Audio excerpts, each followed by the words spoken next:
I was 18 years old when I got married. I belonged to a very conservative family, a Baloch family, where good daughters never say no to their parents.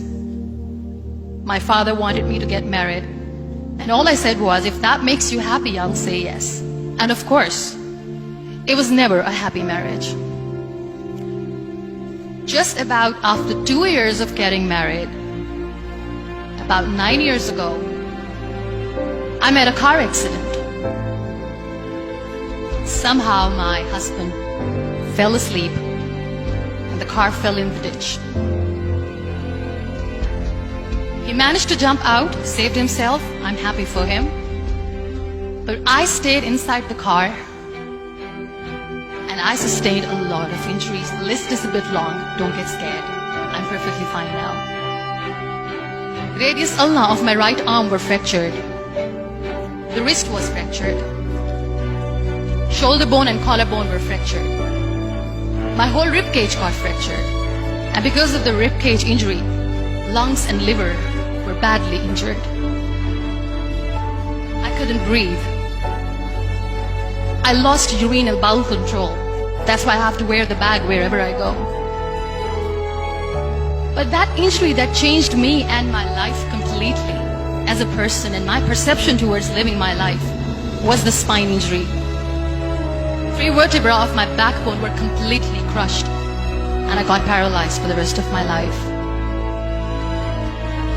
So this accident took place in a far-flung area in the outskirts of a very small province, Balochistan, where there was no first aid, no hospital, no ambulance. I was in the middle of nowhere in that toppled car.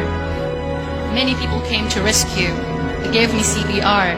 They dragged me out of the car. And while they were dragging me out, I got the complete transection of my spinal cord.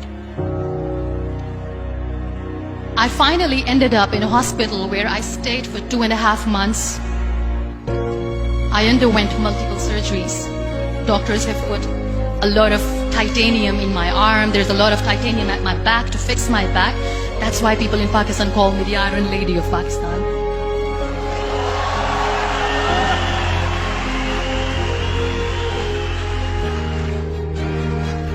Those 2.5 months in the hospital were dreadful. I will not make up stories just to inspire you. I was at the verge of despair. One day, doctor came to me and he said, well, I heard that you wanted to be an artist, but you ended up being a housewife. I have a bad news for you. You won't be able to paint again because your wrist and your arm are so deformed, you won't be able to hold a pen again. And I stayed quiet. Next day, doctor came to me and said, your spine injury is so bad, you won't be able to walk again. I took a deep breath and I said, it's all right. The next day, doctor came to me and said, because of your spine injury and the fixation that you have in your back, you won't be able to give birth to a child again. That day, I was devastated. I still remember, I asked my mother, why me? And that is where I started to question my existence. Why am I even alive? What's the point of living? I cannot walk, I cannot paint, fine, I cannot be a mother. And we have this thing in our heads, being women, that we are incomplete without having children. I am going to be an incomplete woman for the rest of my life. What's the point? So my mother said to me, this too shall pass. God has a greater plan for you. I don't know what it is, but He surely has.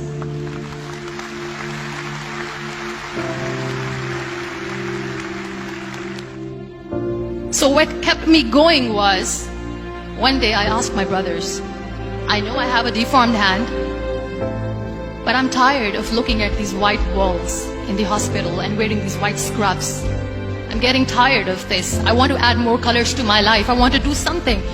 Bring me some colors. Bring me some small canvas. I want to paint.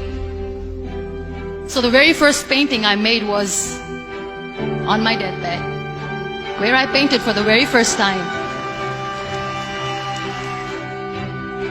there were a lot of infections in my body, a lot of allergies. So doctors wanted me to lie down on the bed straight for not 6 months, for not 1 year, for 2 years. I was bedridden, confined in that one room, looking outside the window, listening to the birds chirping, and thinking maybe there will be a time when we'll be going out with the family and enjoying the nature. That was the time where I realized how lucky people are, but they don't realize. And you know how it all began? That day I decided that I'm going to fight my fears. We all have fears.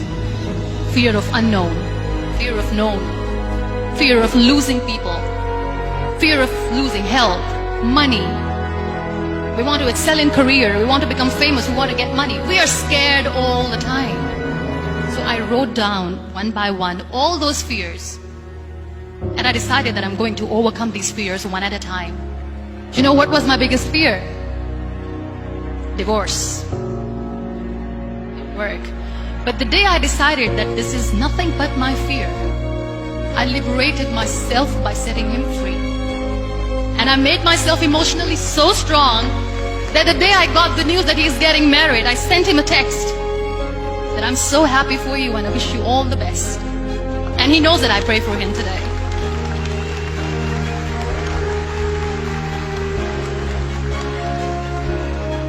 My biggest fear, number 2, was I won't be able to be a mother again.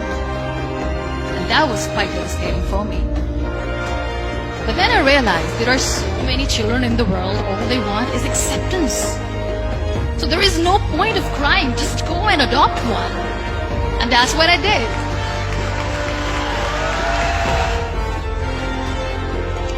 So when you accept yourself the way you are, the world recognizes you.